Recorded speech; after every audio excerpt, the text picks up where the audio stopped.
Bienvenido a este canal y oramos para que este video sea de bendición para tu vida. Ven Espíritu Santo, ven y llénanos en esta noche, a cada uno de nuestras casas, en nuestros hogares. Ven Espíritu Santo, allí donde estamos encontrándonos. Ven a iluminarnos, ven a enseñarnos, ven a gobernar nuestro corazón. Ven Espíritu Santo a llenarnos de paz, de vida, de paciencia, de amor, de dulzura, de ternura, de alegría, de paciencia, de amabilidad, de bondad. Ven Espíritu Santo a hacer algo nuevo en cada uno de nosotros, en esa área de nuestro corazón, de nuestra vida que necesite ser renovada. Ven Espíritu Santo, ven y sánanos, Señor. Ven y llénanos con tu amor, con tu poder y con tu bondad. Ven a abrir nuestros oídos para escucharte, ven a abrir nuestros ojos para poder ver lo que Dios nos quiere mostrar. Ven Espíritu Santo en esta noche. Ven, inunda nuestro corazón, inunda todo nuestro ser, Espíritu Santo. Ven y sánanos, ven y límpianos, ven y libéranos, Señor. Ven en esta noche que podamos llenarnos de tu palabra. Y como la palabra de Dios es una palabra encarnada, que nos habla de las realidades actuales. Esta mañana, cuando estaba pensando qué hacíamos hoy en el grupo, preguntando al Señor qué compartir, se me vino una palabra y se me vino este pensamiento, ¿no? ¿Qué es para nosotros cristianos? ¿Qué es para nosotros comunidad? ¿Qué es para nosotros creyentes la pandemia? ¿Un castigo o una bendición? Entonces surge una pregunta que nos podemos hacer, que de hecho se han hecho muchos creyentes antes que nosotros, porque no somos los primeros que sufren una pandemia, una persecución, una guerra, un inconveniente. No somos los primeros ni seremos los últimos. Dios, ¿es misericordioso o Dios es castigador? ¿O Dios puede ser las dos cosas? ¿Qué pregunta? Depende de cómo resolvamos esta pregunta, va a ser la clase de fe que tengamos. ¿Será una fe católica realmente o será una deformación de esa fe? Entonces vamos a pedirle al Señor que nos ilumine, porque nosotros también tenemos que iluminar a los demás.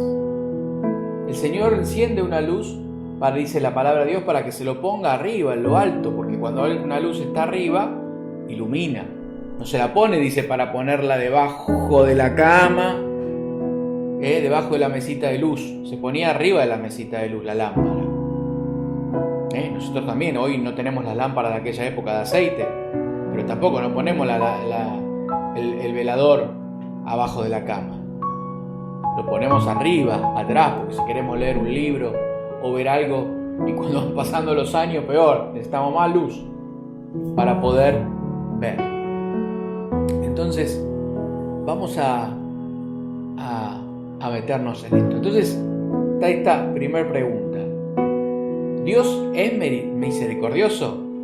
Ya lo saben ustedes, en la Renovación Carismática Católica lo tenemos claro. Por supuesto que es misericordioso. Esto ni necesito decírselos a ustedes, ya lo saben, que la Biblia lo dice por todos lados. Aunque podemos ver, aunque sea un par de citas para tener guardadas, por si nos encontramos con alguien que nos diga, no, Dios es todo castigo. No, Dios no es todo castigo.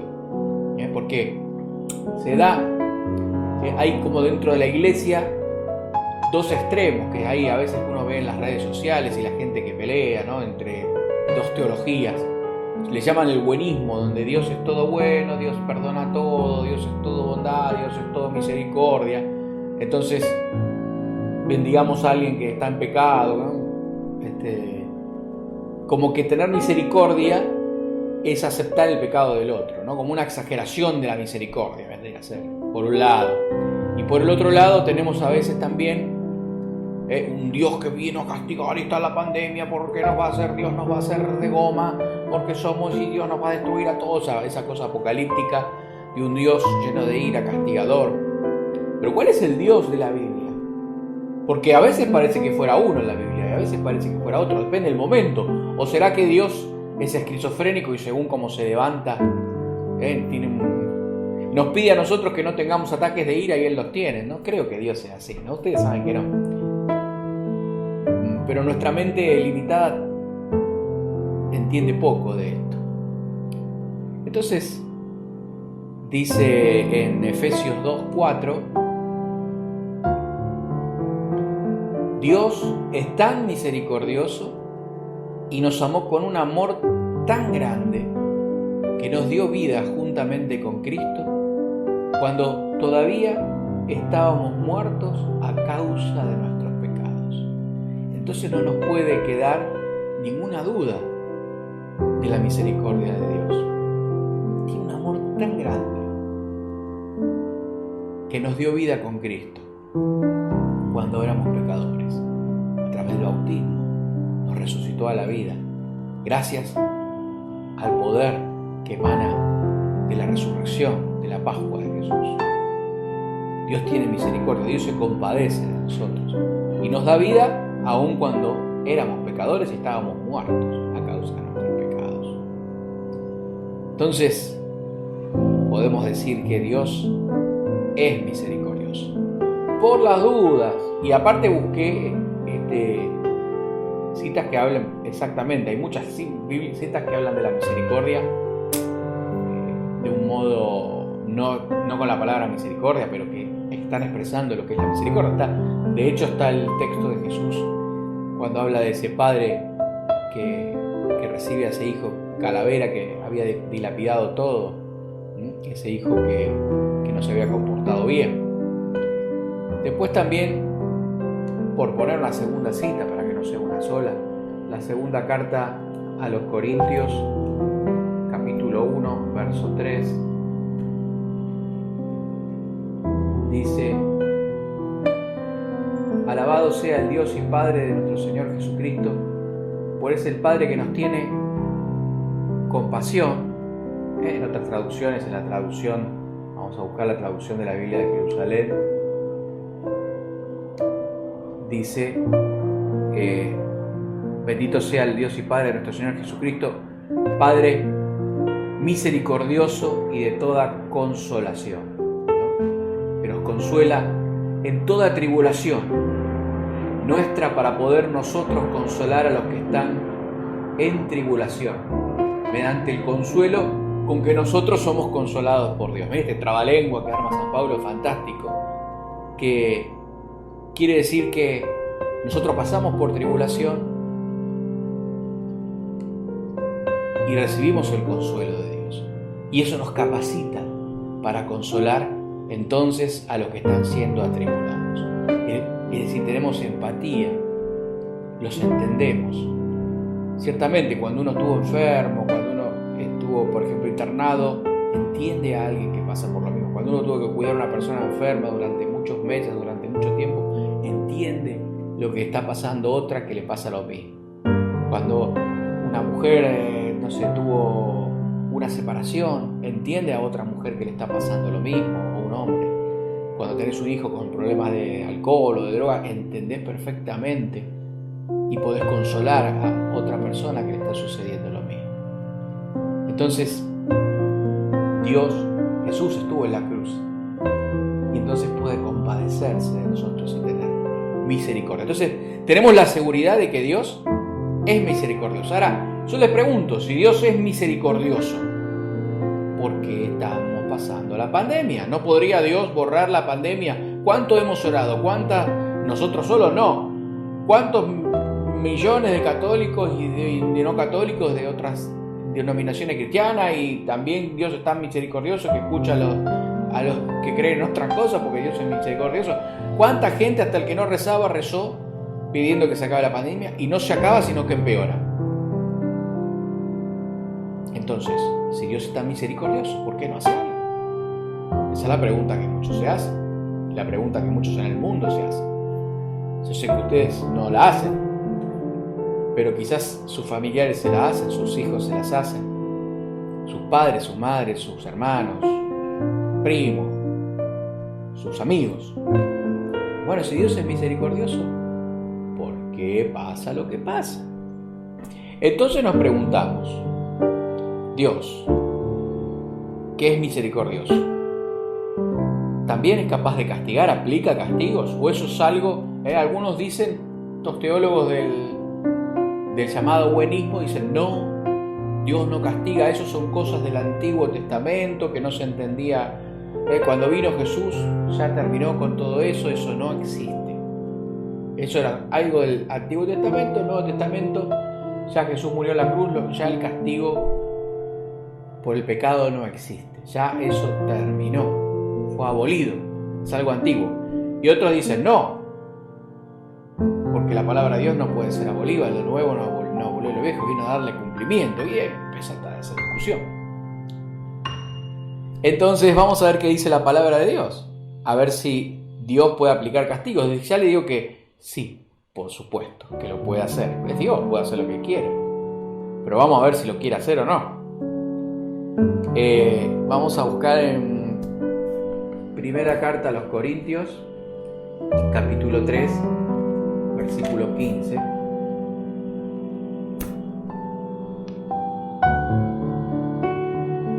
Vamos ahí.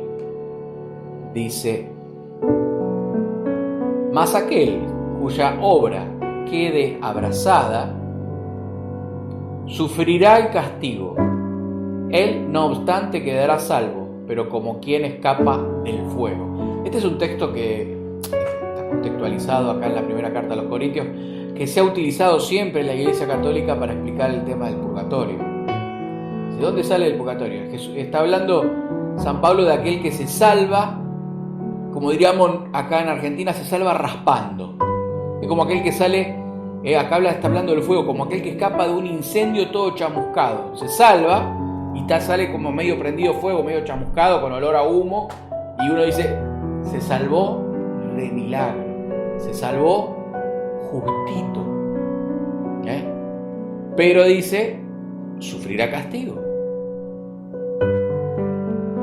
La obra quede abrazada, si sus obras no eran buenas, su fe era media de la boca para afuera, y decía una cosa y hacía otra, pero tuvo la virtud de a último momento arrepentirse, y como que, dice otros textos de la Biblia, como que era paja, esas obras eran paja y el fuego las consume. El oro es acrisolado, pero la paja es consumida.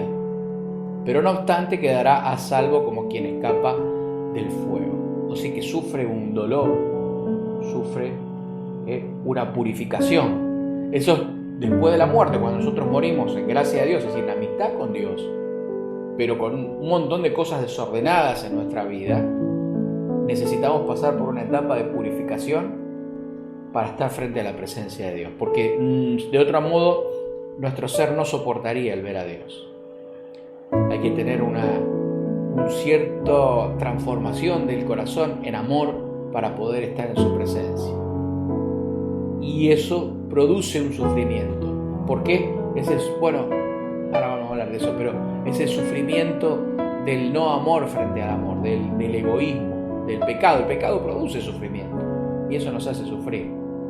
Hay un castigo en sí mismo. En el pecado mismo está el castigo, dirá la palabra en algún lado. Pero entonces hay un castigo. Dice también la primera carta a los Corintios, y busqué citas del Nuevo Testamento para que no, porque el Nuevo Testamento está lleno de Dios que castiga, pero para que vean que en el Nuevo Testamento, después de que Jesús vino, alguno dirá, San Pablo, no, Jesús también es uno de los que habla también del castigo, así que no se queden tranquilos que no solo San Pablo. Dice primera carta a los Corintios, capítulo 11, verso 31, si nos juzgáramos a nosotros mismos, no seríamos castigados, mas al ser castigados, somos corregidos por el Señor, para que no seamos condenados con el mundo. Dice, al ser castigados, somos corregidos por el Señor. Versículo 32, primera carta a los Corintios, capítulo 11, dice que podemos ser castigados como corrección por el Señor para no ser condenados juntamente con el mundo. Así que, queridos hermanos, si nos preguntamos si Dios es misericordioso, sí, absolutamente. Y si nos preguntamos si Dios castiga, sí, también lo hace. La cuestión es que no es ni por maldad ni por ira, sino que es por amor. Nos preguntamos entonces, ¿es posible que Dios sea misericordioso y castigue al mismo tiempo? Sí, por supuesto. Claro que sí. Tenemos que entender que no es una mera cuestión de reglas que pueden cambiarse. Esto del castigo y de la misericordia. Si es mal entendido, hay gente que no entiende, bueno, ¿por qué Dios no cambia las reglas? Podríamos decir, ¿por qué Dios no... Si dos personas que tienen el mismo sexo se sienten atraídas, ¿por qué Dios no cambia las reglas y permite el matrimonio entre las personas del mismo sexo? Dios lo podría hacer, pero Dios no creó así las cosas y esas reglas funcionan de otra manera. ¿Por qué alguien que mató, Dios no puede cambiar las reglas y decir que la muerte, que el aborto sea un fenómeno y que sea algo bueno? Dios no puede cambiar las cosas como Él las creó.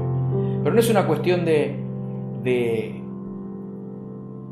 buena voluntad de Dios, de reglas de tránsito que puedan cambiarse. La ley de Dios está basada en Él mismo, que es la verdad absoluta. Es inmutable. No se puede cambiar. Si se rompe esa ley, inmediatamente trae consecuencias. Para que lo podamos entender, tenemos que hacer una comparación, por ejemplo, con las leyes de la física. Por ejemplo, la ley de gravedad que todos conocemos. La ley de gravedad, yo tengo esto acá, tengo acá mi punto anteojo, si yo lo suelto, se cae. ¿Por qué? Porque hay una ley que descubrió alguien que funciona en la naturaleza, porque hay atracción gravitacional y el peso y la aceleración y todas las cosas que no le voy a explicar, que yo tampoco me acuerdo bien cómo es. Pero lo cierto y seguro que lo sabemos todos por experiencia, y por eso si nos tropezamos nos caemos, y por eso es más fácil bajar una escalera que subirla, y por eso se nos caen las cosas y se nos rompen. Lo tenemos como algo fáctico, pero hay una ley, y esa ley, por más que yo la quiera cambiar y quiera flotar en el aire, yo cuando era chico soñaba a la noche muchas veces que podía flotar y volar por el aire. No sé qué significaría Freud, que nunca me puse a investigar qué quería significar ese sueño. Tampoco necesito que nadie me lo descifre. Seguramente querría tener una libertad, pero por más que yo lo soñara y por más que yo me autoperciba volador y quiera volar por el aire y quiera flotar, hay una ley que no me lo permite y nunca lo voy a poder hacer, ni yo ni nadie. En cambio, si estuviéramos en otro planeta con menos atracción, en la Luna, podría dar un salto, y no te digo volar, pero podría dar un salto de 40, 30 metros de altura y sentirme que floto en el aire o en una nave espacial. Pero acá en la Tierra no puedo. Entonces, del mismo modo que está esa ley natural de la física que no se puede romper, no porque Dios no lo quiera, sino porque es así y no puede ser de otra manera. Las leyes de Dios son así y no pueden ser de otra manera. Y romperla tiene una consecuencia. O sea, si yo me tiro de un sexto piso porque pienso que puedo volar y se me ocurre que yo me autopercibo volador y digo, y ahora me pongo la capa de Superman y voy a volar y me tiro del edificio, va a haber una consecuencia, que me voy a caer y me voy a matar. Indefectiblemente. Lo mismo sucede con las leyes de Dios, con las leyes morales, con las leyes de vida que Dios ordena. Por más que alguien se autoperciba lo que se autoperciba, o piense lo que piense, o le parezca lo que le parezca, si esa ley contradice, se va a caer del sexto piso y se va a matar. ¿Por qué? Por eso son pecados mortales, producen la muerte, la separación con Dios. El pecado venial no me mata, me masculla, no me caigo a un sexto piso, me tiro de una silla, me golpeo, me doblo la rodilla. No se muere mi relación con Dios, pero queda resentida. Espero que se entienda de este modo sencillo.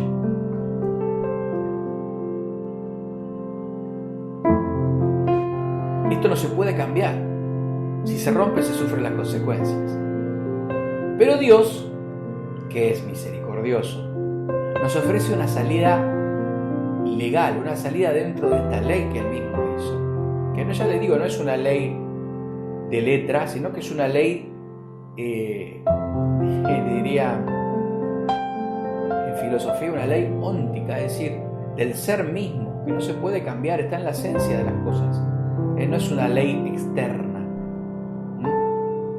Y Dios inventó la manera de librarnos de ese castigo de la ley, de la ira. El castigo está y la ira está, porque son las consecuencias de haber roto la ley de Dios.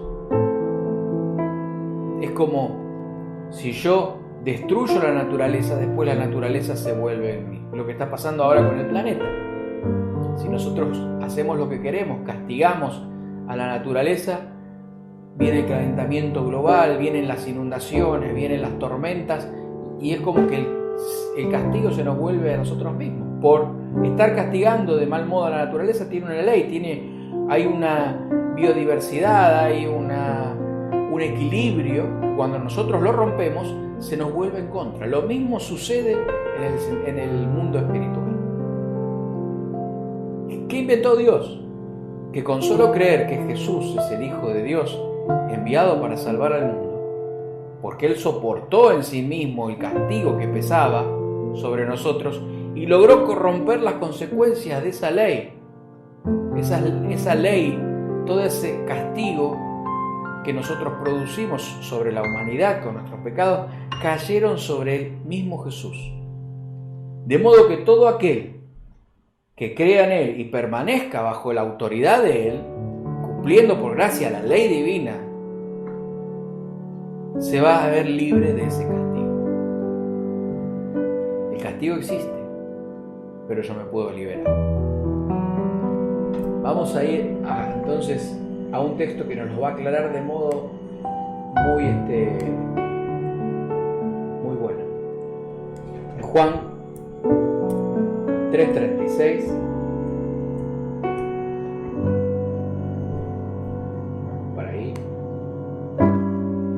dice: el que cree en el Hijo tiene vida eterna.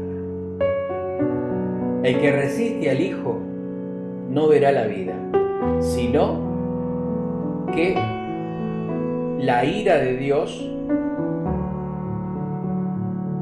permanece sobre él. Sino que la ira de Dios permanece sobre él.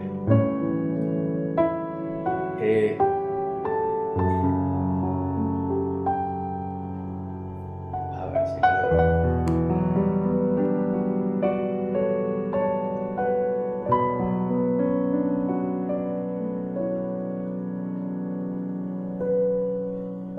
Creer en el Hijo nos trae vida eterna, nos libera del castigo. Dice, el que cree en el Hijo tiene vida eterna. Creer en el Hijo, creer en el modo que lo entendemos los católicos, no de la boca para afuera. El creer implica obedecer, como nosotros lo veíamos en el seminario de vida. El creer implica que yo le crea a Dios, implica que le haga caso. La fe es una fe obediente. Creer es actuar en consecuencia de lo que yo creo. Si no, no creo. Si yo creo que mañana el dólar, alguien me dice, mirá, yo trabajo con el Ministerio de Economía, van a hacer una devaluación y el dólar se va a ir a 350 pesos cada dólar. ¿Qué haría yo si le creo? Si tuviera algo de dinero ahorrado en pesos, lo tomaría, vendería todo lo que podría vender, agarraría todos esos pesos y si pudiera comprar, compraría todo en dólares, porque sé que dentro de una semana se me va a multiplicar todo ese dinero en pesos, o voy a perder la mitad de los pesos que tengo, por así decirlo. Mientras que si tengo los dólares, si yo le creo, obro en consecuencia. Ahora si digo, no, este es un chanta, ¿qué vas a ver? ¿Qué va a ver? No voy a vender nada, sigo igual, y bueno, pasará lo que pase, no importa. Es decir, cuando yo le creo a alguien, actúo en consecuencia. Cuando yo le creo a Jesús, yo creo que Jesús es el Hijo de Dios, y el Hijo de Dios me dice: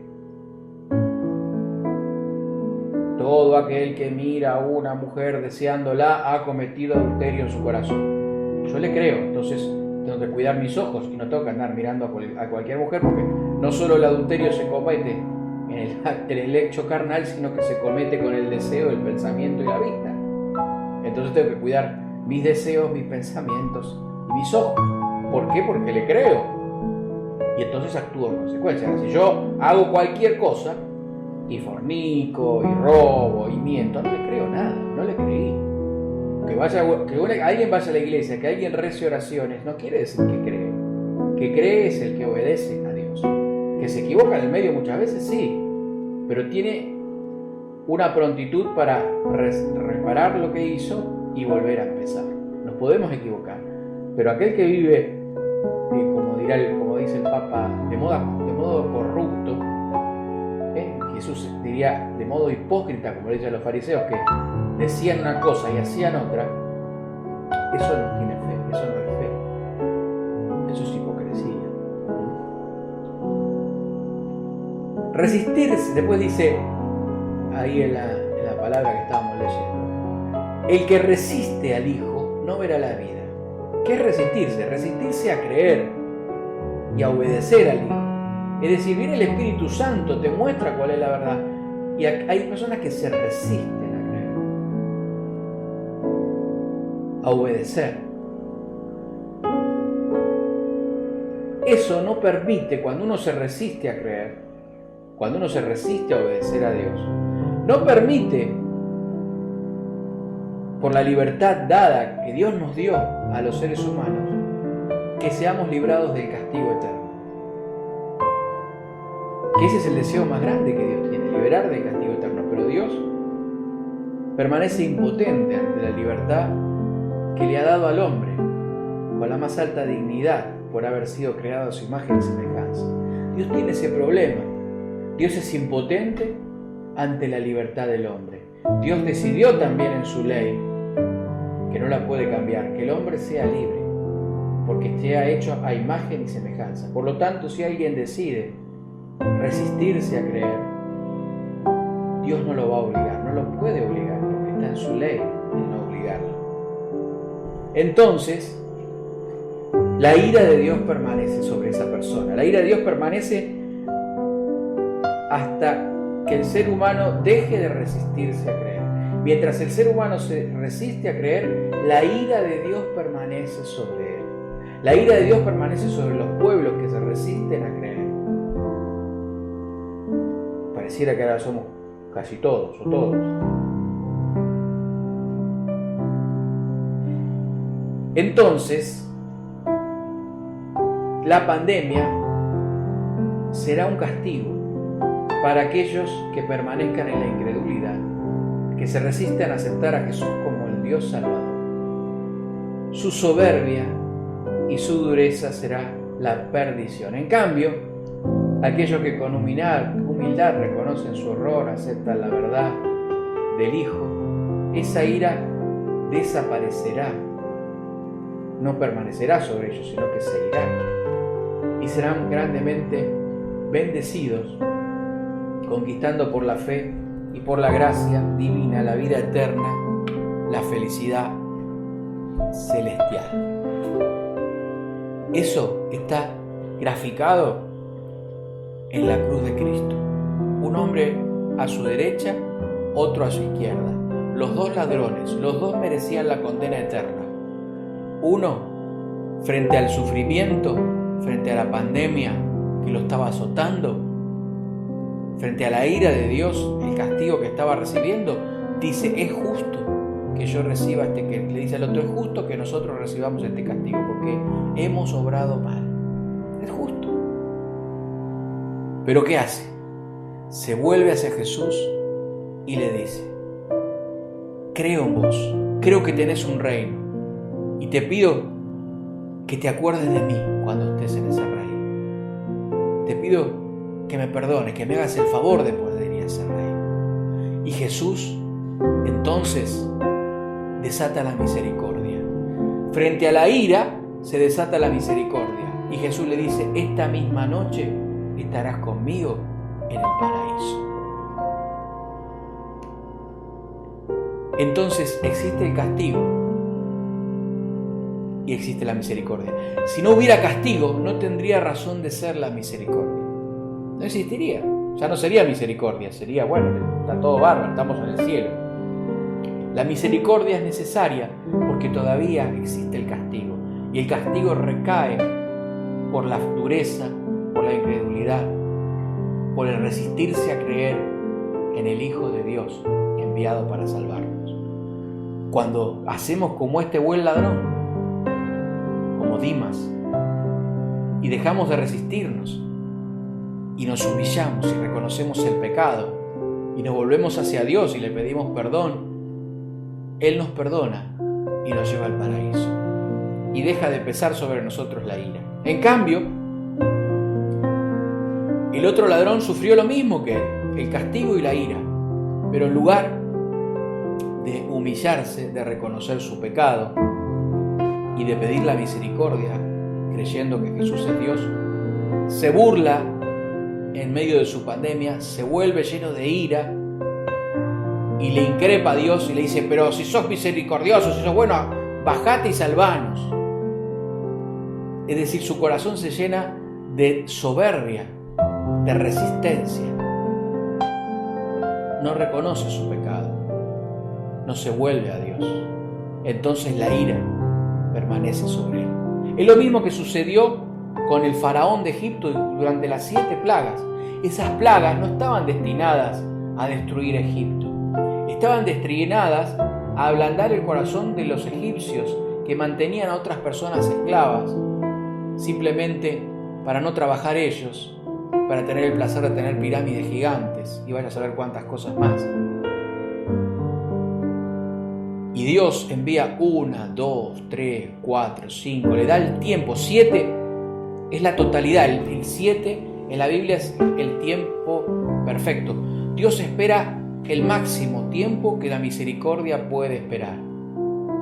Frente a la misericordia de Dios, el corazón o se ablanda, frente al castigo, perdón, y a la ira, el corazón o se ablanda o se endurece. Acuérdense, cada una de esas plagas que venían, el corazón del faraón se endurecía más. Y entonces cada vez estaba más duro. Llega un momento que solo lo ve Dios, cuando ya no es posible que el corazón sea convencido y se ablande, sino que cada vez se endurece más. Y lo único que va a conseguir Dios, si sigue esperando, es que con esa ira y ese castigo que sigue viniendo a causa del pecado de romper la ley de Dios, lo único que va a conseguir es un castigo eterno más duro para esa persona. Entonces Dios ya deja de enviar su gracia para la conversión de esa alma. Ya llega el momento en donde ese faraón es hundido con los carros. Ese hundimiento en el mar es el signo de a dónde fueron precipitados los demonios. Y todo aquel que libremente se resista a creer en Jesús, también dice la palabra de Dios que irá al lugar, lo dice Jesús muchas veces, donde está el llanto y el rechinar de dientes. El rechinar de dientes es de la bronca, porque es la bronca de toda la eternidad de nunca ceder ante Dios y decir: yo voy a hacer lo que a mí me parece y Dios no me va a obligar a hacer lo que Él quiere. Y Dios no te quiere obligar a nada, Dios te quiere convencer por amor a vivir una eternidad de amor y de vida. Entonces, hermanos, esta pandemia puede ser castigo o puede ser bendición. Vos y yo, la sociedad, elegimos si es para nosotros castigo o si es bendición, o si es un castigo que se convierta en bendición.